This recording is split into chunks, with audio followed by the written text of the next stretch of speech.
जय हिंद दोस्तों, आप सभी का स्वागत है आपके अपने सैनिक वेलफेयर यूट्यूब चैनल में। दोस्तों, लगभग 50 lakh central government employees and 69 lakh central government के पेंशनर्स के लिए 8वें वेतन आयोग पर एक बड़ा अपडेट आया है। वहाँ पर 7 ऐसे सवाल थे जो आपसे सीधे संबंधित थे। उनके जवाब पूछे गए, उनके बारे में आंसर मिला है।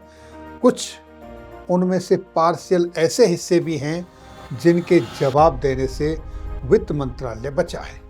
ये सवाल क्या थे, क्या इनके आंसर मिले, ये बड़ा अपडेट आपके लिए मैं यहाँ लेकर आया हूँ। देखिए, सबसे पहले ये लोकसभा में, जैसा कि आप यहाँ देख रहे हैं, 8 दिसंबर को लोकसभा में सवाल पूछा गया इम्प्लीमेंटेशन ऑफ 8th पे कमीशन के ऊपर। ये इंग्लिश वर्जन है और ये देखिए आपके सामने सेम वही है। लोकसभा में 8 दिसंबर सोमवार को 8वें वेतन आयोग का कार्यान्वयन, इसके ऊपर सवाल पूछे गए। सवाल बड़े वाजिब थे और इंटरेस्टेड थे, और वो सारे सवाल थे जिनकी चिंता आज केंद्रीय कर्मचारियों के जो पेंशनर्स हैं उनको है और जो एम्प्लॉय हैं उन सबको है। उनमें एक एक करके चलते हैं। तो देखिए, सवाल पूछने वाले माननीय जो सांसद साहब थे 4, श्री N.K. प्रेमचंद्रन, श्री तमिल सेल्वन थंगाजी, डॉक्टर गणपति राजकुमार पी और श्री धर्मेंद्र यादव। इन चारों माननीय सांसदों के द्वारा जो सवाल पूछे गए वो कुछ इस तरीके से है कि वित्त मंत्री जी ये कृपा करें बताने की। क्या कृपा करें?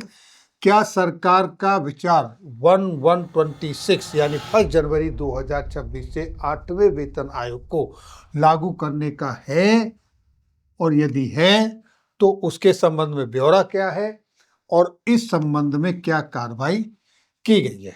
पहला सवाल क्लियर कट। दूसरा, क्या सरकार ने 8वें वेतन आयोग में विचारार्थ जो विषय हैं, टर्म्स ऑफ रेफरेंस जो सरकार की तरफ से 3 नवंबर को जारी किए गए हैं, उनमें संशोधन किया है या नहीं? संशोधन की बात इसलिए उठी क्योंकि बहुत सारे पेंशनर्स के जो ऑर्गेनाइजेशन हैं, संस्थाएं हैं, उन्होंने चिंता व्यक्त की थी कि TOR में पेंशन को इंक्लूड नहीं किया गया है। इस संबंध में पूछा था, पेंशन भोगियों के भत्ते में संशोधन होगा? यदि हाँ तो इस संबंध में ब्यौरा क्या है, और यदि नहीं तो फिर इसके क्या कारण है, ये पूछा। अब देखिए नेक्स्ट सवाल, तीसरा सवाल क्या था?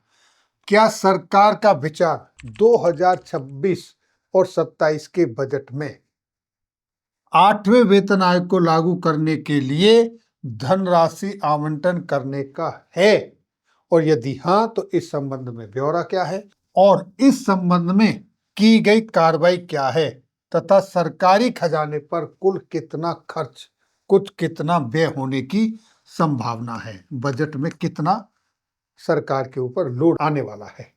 अगला सवाल, क्या 8वें वेतन आयोग ने अंतिम सिफारिशें करने से पहले, 8वें वेतन आयोग ने अंतिम सिफारिशें करने से पहले जितने भी केंद्रीय सरकार के कर्मचारी और पेंशन भोगी हैं, जो ऑर्गेनाइजेशन हैं, तथा राज्य सरकारों सहित सभी प्रमुख हितधारकों से परामर्श किया है या कर रहा है? अब से पहले कर चुके हैं या अभी कर रहा है वेतन आयोग का जो गठन हुआ पैनल? यदि हाँ तो इस संबंध का जो ब्यौरा है उसको खुल के बताएं। अगला सवाल क्या था? 8वें वेतन आयोग के गठन और अन्य कार्रवाई की वर्तमान स्थिति, मौजूदा स्थिति क्या है, और इससे लाभान्वित होने वाले केंद्र सरकार के कुल कितने कर्मचारी हैं, कितने पेंशन भोगी हैं, उनकी संख्या क्या है, ये पूछा गया है। और अगला सवाल, क्या सरकार 8वें वेतन आयोग के कामकाज शुरू होने में देरी के कारण कर्मचारियों और पेंशन भोगियों की शिकायतों पर विचार करेगी? यदि हाँ तो इस संबंध में क्या ब्यौरा है वो भी बताएं। और अंतिम जो सवाल था वो ये है, आयोग अपनी सिफारिशें कब तक प्रस्तुत किए जाने की संभावना है, और सरकार उन सिफारिशों को कब लागू करेगी? इसके ऊपर ये सारे बहुत ही महत्वपूर्ण सवाल थे, और वो सारे सवाल लोकसभा में पूछे गए। वित्त मंत्री जी से।